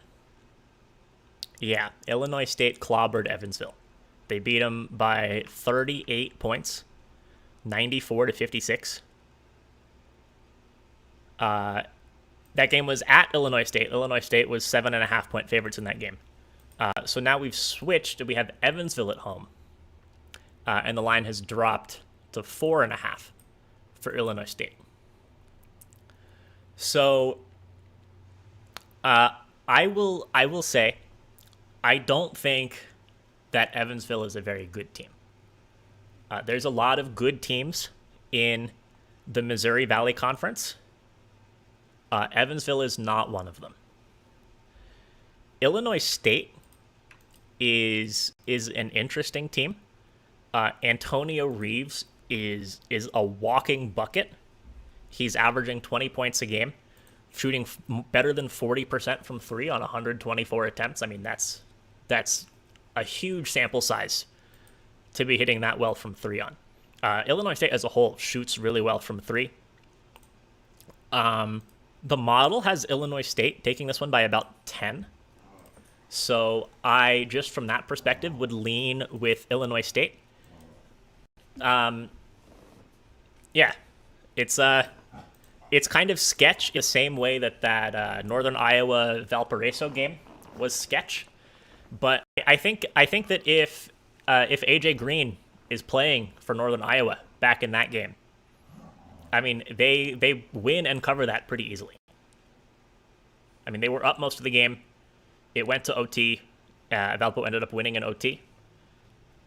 So I think from that, there's a little bit of confirmation bias in the read for Evansville here. But Illinois State, to the best of my knowledge, isn't missing guys. Like they have everybody. So I think this could be a letdown spot for the people in Evansville. Is kind of what I think. I think there's a little bit, again, because of AJ Green, that they're not being an equivalent to that. I think it's a bit of a false dichotomy making the comparison. So long story short, that's my thought on that. So Long Beach asked about that one. Also asked about Michigan and Indiana. So this game is at Indiana, I believe. Let me make sure. Yeah, Indiana favored by how many points? By 4 points. First instinct is Big Ten teams at home are good. And I think that 4 points for a favorite in the Big Ten is not a lot of points, especially considering that Indiana is likely the better team here. Is Indiana missing anybody?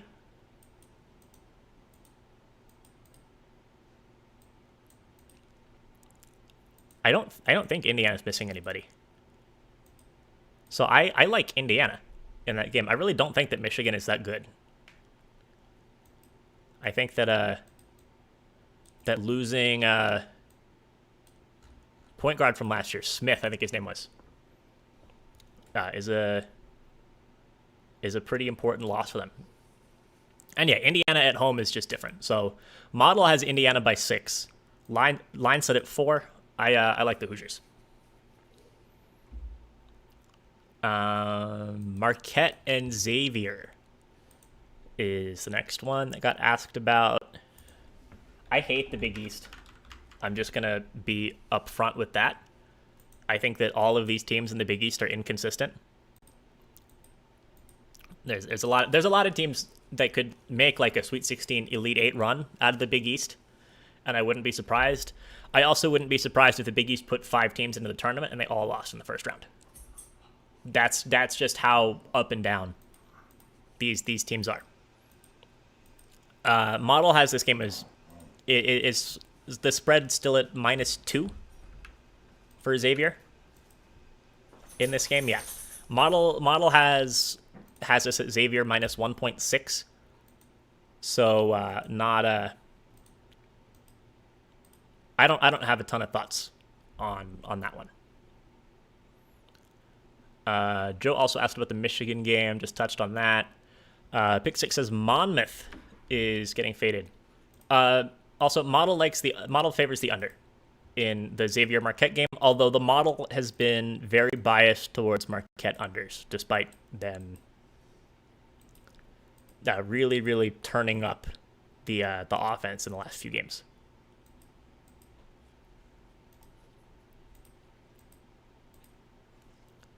Thoughts on Monmouth getting faded by the public? I think the public is tired of Monmouth.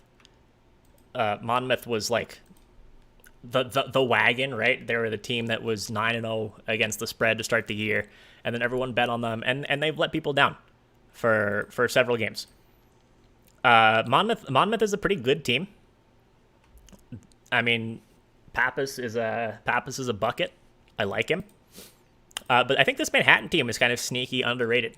And I think that getting 9 points, I haven't looked at the model yet, but I would side with Manhattan.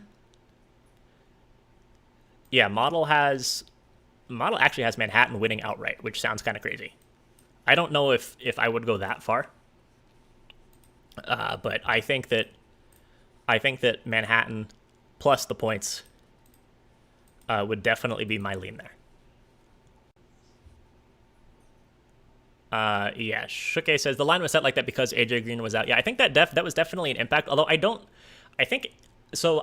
that game I locked in Northern Iowa minus the points the night before, and the line only moved like a half a point or a point in response to the news that AJ Green was out.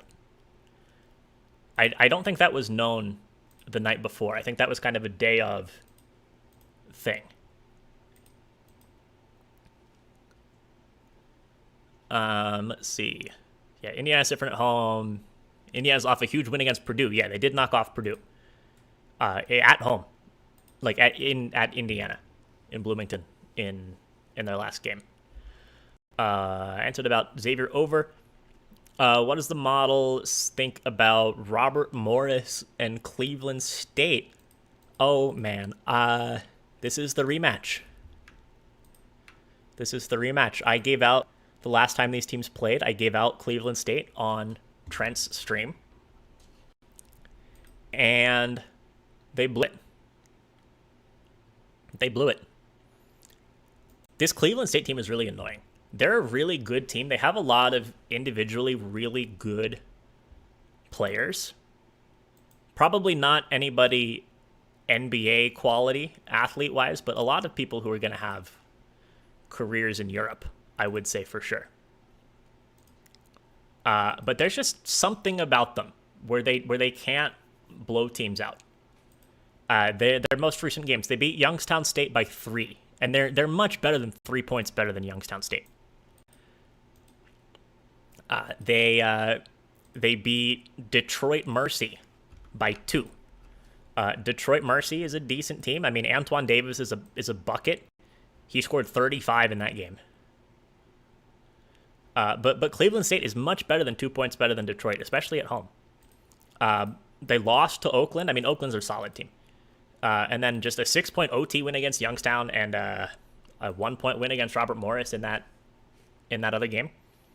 So Cleveland State is a hard team for me at this point in the season to want to lay points with, especially 12.5 points. I say all this before I've looked at the model. Model has Cleveland State covering 12.5. I mean, maybe this is the spot where they put it together and blow them out. But it's hard for me to actually put money on that. That's my thought there. Yeah, wagon the wet blanket. That is Monmouth for sure. At what point does a team like Evansville quit on the season, i.e. kids not buying in with the coach?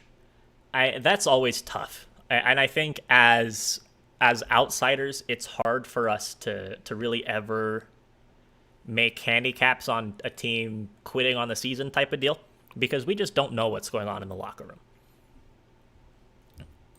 I'm never really a fan of that narrative of players not trying and quitting.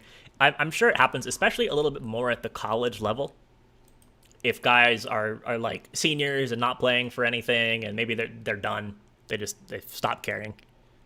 I think that it may be a little bit more likely to happen in the college game as opposed to the pro game. But still, I would say probably unlikely to happen overall. And again, every team is different.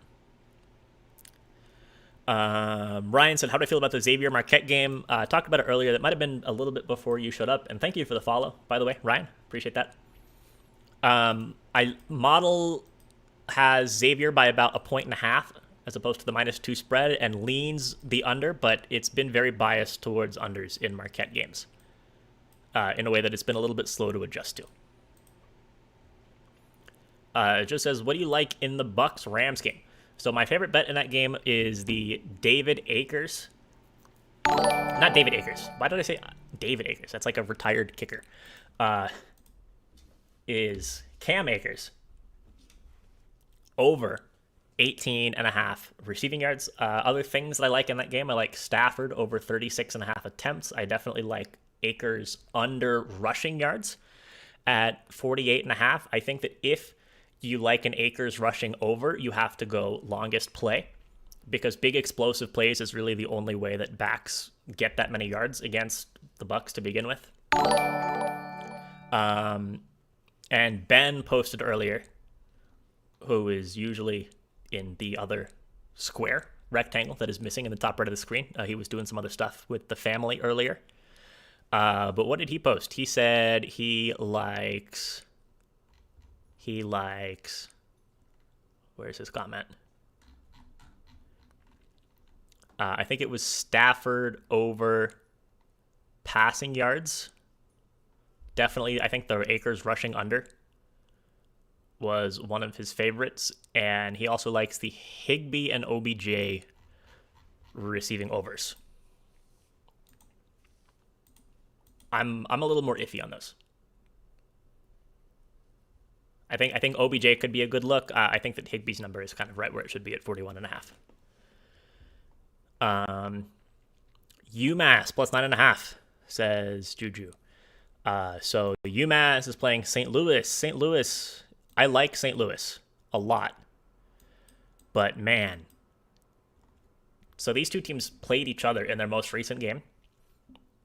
UMass ended up winning that game outright, 91-85. I think that line closed. That game was at UMass, and it closed St. Louis -3 or -2.5, maybe even. St. Louis was winning most of the game. I mean, they were up like double digits for a while.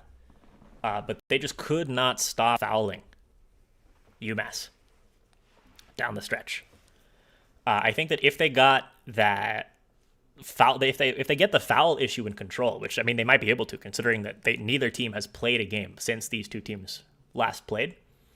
I do actually think that St. Louis could kind of blow them out. I don't think that this UMass team is all that great.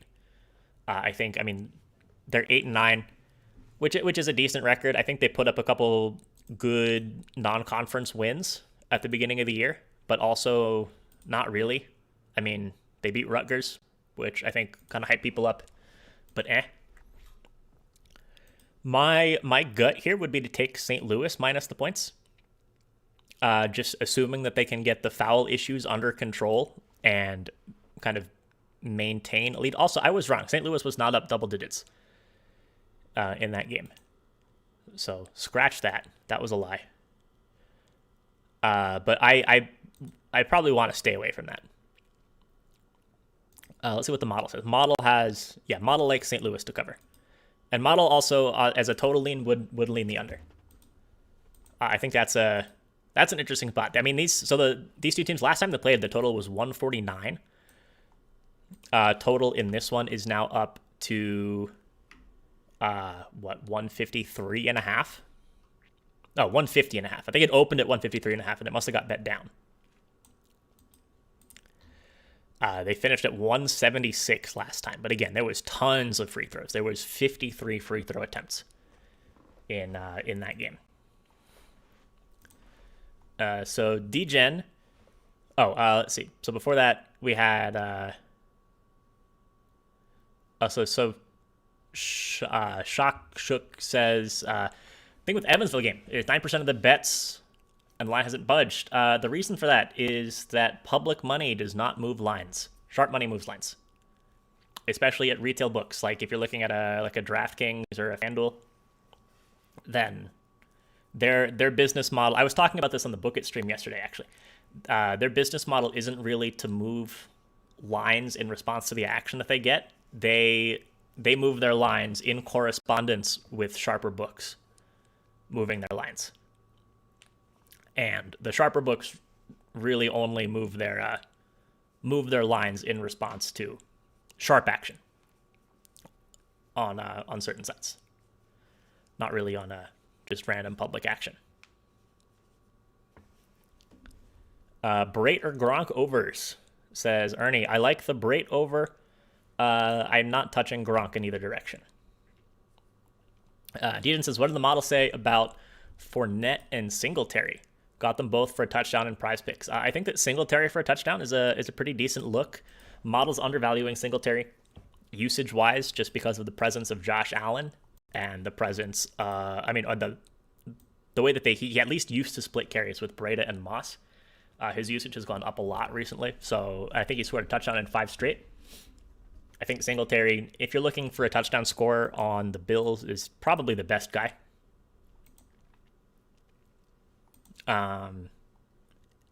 Fournette, I don't have projections for.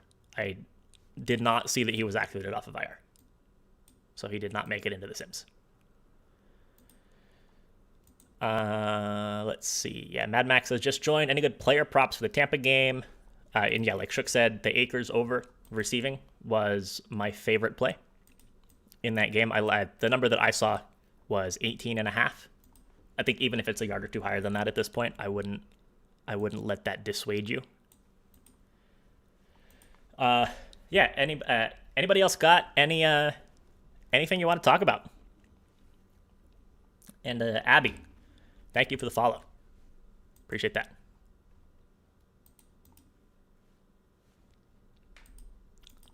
If nobody has any other thoughts, any comments, I will hop off.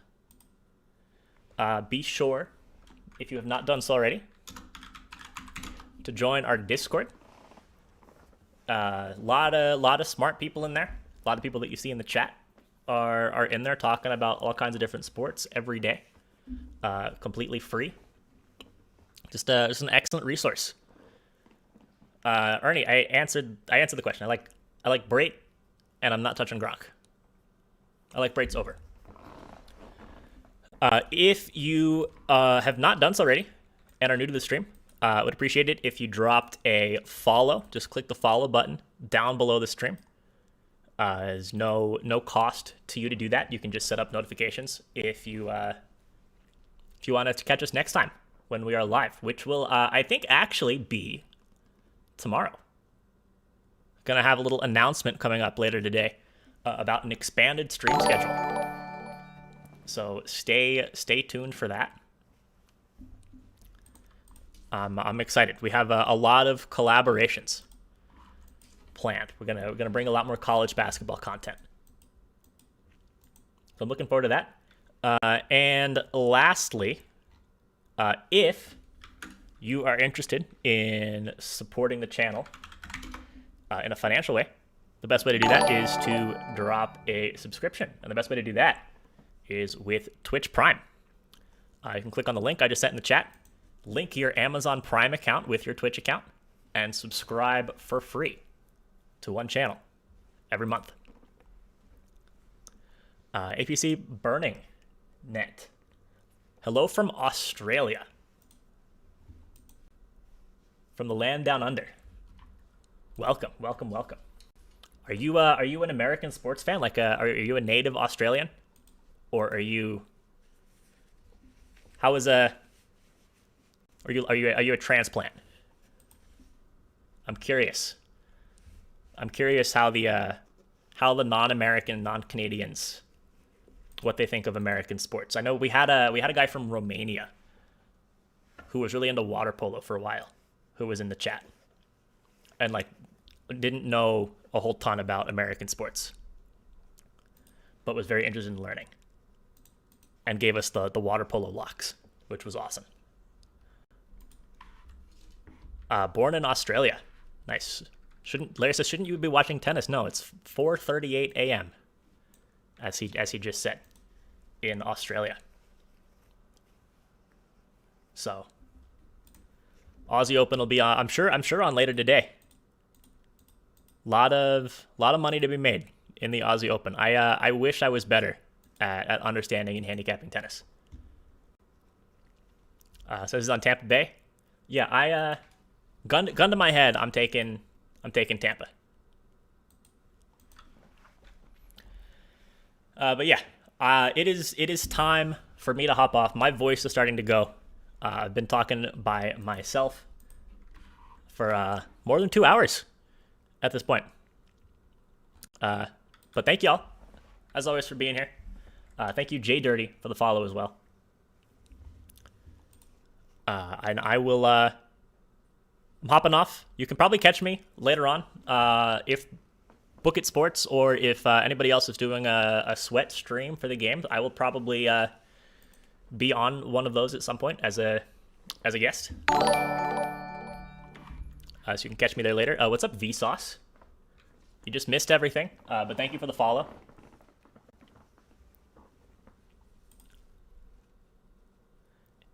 What do you mean, Larry? If we gave you a mic? Oh. Yeah, I mean, we could have put your beautiful face up on the screen. But not today. Green Crush and Palmer, thank you guys for the follows. So I guess real quick, since we got a couple people just tuning in, I'm gonna do a quick recap of my favorite bets for today. But then I really do have to hop off. So in the Rams and Bucs game, my favorite prop, yeah, Vsauce just woke up. It was a late night last night, sweating out some football, watching some UFC, watching Trent get his revenge against Lauren in Madden. So my favorite prop, or my favorite pick in the Rams-Bucs game is Cam Akers over 18.5 receiving yards. A couple runners up are Matt Stafford over 36.5 pass attempts. Cameron Brate over 18.5 passing yards. Cam Akers under, or receiving yards for Brate, not passing yards. I mean, if you can get the under passing, that would be pretty good too. But I meant receiving. And Akers under 48.5 rushing yards. Oh, Noddy's in the UK. Nice. The hell are you doing up for? Why are you awake? If you were up until 6 a.m. watching UFC. You should be sleeping in right now. And then in the Bills Chiefs game, my favorite plays, I like the game under quite a bit, but it's risky. I like both quarterback passing unders, especially Mahomes under 285.5. And I think that a couple of the receiving unders, especially Kelsey under, is a pretty good look. Oh, it's nearly 7 p.m. now? I guess that makes sense. I guess if we went to sleep at the same time, in literal time, universe time, then that would make sense that it's much later for you and you're well rested. Did I take all of them? I like the I haven't actually put the bets in yet. I'm definitely going to be playing the Akers on receiving over straight. Going to play the Akers rushing under straight. Going to play the Stafford attempts under straight, or Stafford attempts over straight, and then probably just for fun whip up a same game parlay. And for the Bills and Chiefs game, it's probably going to only be the Stafford, or not the Stafford, the Mahomes passing under that I play straight, plus a for fun SGP. Oh, I think I'm going to play the under straight in that game as well. Who do we like for Rams and Bucks? Says Philly G. Spread, moneyline wise, I have no thoughts. And then I like the David Akers receiving over, prop wise, in that game. All right, though. It is that time. I have to hop off. My voice is going to die if I keep talking for much longer. Thank you all again, one last time for being here. Thank you for all the follows. Thank you for being so active in the chat. Helps me do the content just by myself without Ben. I would literally not be able to do it without you guys. It would just be me kind of awkwardly, even more awkwardly than usual, sitting here rambling.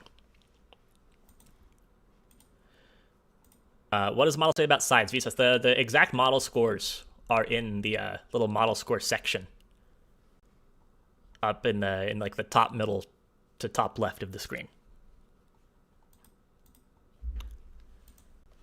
But I am signing off. I'm gonna go have a nice glass of water. That is my plan. Again, I'll be looking forward to an announcement about additional streams coming up in for next week. That'll be out later today. I just don't know how to say goodbye. No, goodbye.